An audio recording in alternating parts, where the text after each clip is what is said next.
Iran's new supreme leader last night put out an official statement, a written statement, saying that the United States has 1 month to get out of the Middle East, to leave all the bases, or they will totally block the Strait of Hormuz. That's what the media is reporting on. But in the middle of the statement, he says they will also deploy their nuclear assets, implying they have nuclear weapons. They've also had their military leaders come out and say that they can test a bomb within 1 week.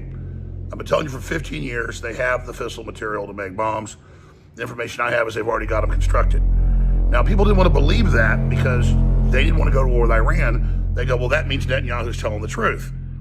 Well, Netanyahu's been saying for 20-something years they can get a bomb in, a month or a week. The point is that my military sources over 15 years ago told me this. I checked with other sources. They said, yes, indeed, they had picked up the intel on the ground and with satellites that they had fissile material refined up to the level they needed, and that the Iranians could easily construct a bomb once they had that.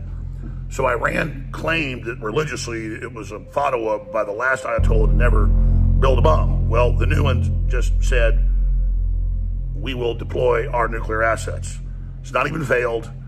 Now, I don't know if they've got the bombs constructed, but even the Pentagon believes they could do it in a week if they have the material, and we know they have the material.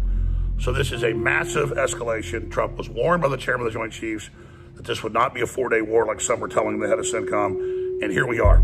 Now, I did a report yesterday, and I pointed out that the Iranians have become belligerent and emboldened. That doesn't mean they're, quote, winning. It means they don't care, and they're going to go down with the ship. And now we've got the codes that came in that they have ordered their sleeper cells to take action. That can be real. It can be a false flag, a fake message.